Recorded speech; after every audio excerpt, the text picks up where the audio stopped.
Shalom Bapak Ibu, saudara kasih dalam Tuhan. Haleluya, kita bersyukur sudah melewati pertengahan minggu. Hari ini Kamis 11 September 2025. Saya terus berdoa agar saudara semua ada dalam pemeliharaan Tuhan. Haleluya, dan kita masih terus belajar mengenai hukum-hukum Tuhan yang kita pelajari di sepanjang bulan ini. Dan sejauh ini kita sudah belajar beberapa hal, dan hari ini kita belajar dengan judul Hukum Tuhan Harus Diingat. Kita akan membaca dalam ayat hafalan kita hari ini dari Ulangan 11 ayat 18. Di sana dikatakan, tetapi kamu harus menaruh perkataan ini dalam hatimu dan dalam jiwamu. Kamu harus mengikatkannya sebagai tanda pada tanganmu, dan haruslah itu menjadi lambang di dahimu. Saudara kasih dalam Tuhan, hukum Tuhan, dalam hal ini hukum Taurat, diperintahkan oleh Tuhan kepada umat Israel agar mereka terus mengingatnya. Dan kalau saudara mengerti kitab Ulangan itu adalah kitab yang berisi pengulangan dari hukum-hukum Tuhan yang Tuhan berikan kepada orang Israel kepada generasi kedua, karena generasi pertama banyak yang sudah mati di padang gurun, dan generasi kedua lah yang akan memasuki tanah Kanaan. Kita tahu dari seluruh generasi pertama itu hanya Yosua dan Kaleb yang masuk ke tanah perjanjian, sedangkan sisanya mati di padang gurun.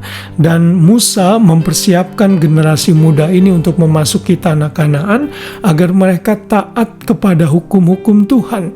Karena itulah Musa mengingatkan agar mereka selalu mengingat hukum Tuhan, menaruh perkataan Tuhan itu di dalam hati mereka dan juga di dalam jiwa mereka.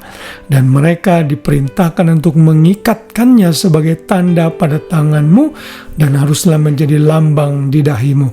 Dan kalau saudara melihat konteks pasal ini adalah peringatan bahwa ketaatan itu akan mendatangkan berkat dan ketidaktaatan akan mendatangkan kutuk.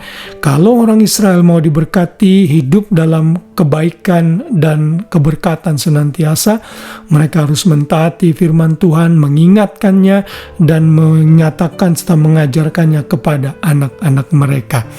Saudara, dalam sejarah perkembangan bangsa Israel, sayangnya ayat ini ditafsirkan secara harafiah sehingga mereka menggunakan satu ornamen yang disebut dengan phylacteries, yaitu kotak yang berisi ayat-ayat ini di tangan mereka dan di forehead mereka, yang mereka taruh di dalam cover yang terbuat dari kulit untuk mengingatkan mereka akan hal ini.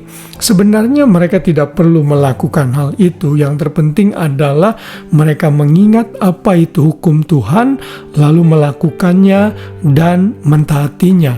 Bukan hanya sekedar membuat kotak dari kulit kemudian menaruh ayat-ayat itu, tapi hidup jauh dari Tuhan dan tidak melakukan apa yang Tuhan mau. Tentunya Tuhan tidak mau seperti itu.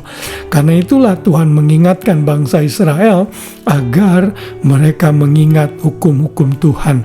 Karena mereka mengingatnya, maka mereka juga harus mengajarkannya kepada anak-anak mereka. Itu dilanjutkan dalam ayat yang ke-19. Membicarakannya apabila mereka duduk di rumah, apabila mereka sedang dalam perjalanan, berbaring atau bangun, mereka harus menuliskannya pada tiang pintu rumah mereka dan pada tiang pintu gerbang mereka. Apa alasannya? Agar mereka panjang umur dan umur anak-anakmu di tanah yang dijanjikan Tuhan dengan sumpah kepada nenek moyang mereka akan menikmatinya. Jadi orang Israel yang harus terus mengingat hukum-hukum Tuhan juga patut kita lakukan dalam hidup kita yang hidup di dalam perjanjian baru. Hukum-hukum Tuhan harus menjadi kesenangan bagi kita semua sebagai anak-anak Tuhan. Dan hukum-hukum Tuhan tidak hanya terbatas kepada hukum Taurat, yaitu dari 10 hukum atau 10 Commandments, tetapi juga seluruh hukum-hukum yang sudah dicatat, aturan-aturan yang sudah dicatat, pesan-pesan moral yang Tuhan sudah sampaikan dari kitab Kejadian sampai Wahyu harus kita ingat. Dan bukan hanya kita ingat saja, tapi kita lakukan di dalam kehidupan kita sehari-hari. Saat kita melakukan hal ini, maka keadaan kita akan baik-baik saja, hidup kita akan memuliakan Tuhan, dan nama Tuhan akan ditinggikan. Hidup kita menjadi berkat, menjadi saksi dimanapun Tuhan tempatkan kita. Mari bersama membuat komitmen selalu untuk taat kepada hukum Tuhan, karena di dalam ketaatan ada berkat yang menanti dan damai sejahtera akan Tuhan limpahkan dalam hidup kita bersama. Haleluya, Tuhan memberkati kita semua. Selamat malam dan selamat beristirahat. Shalom.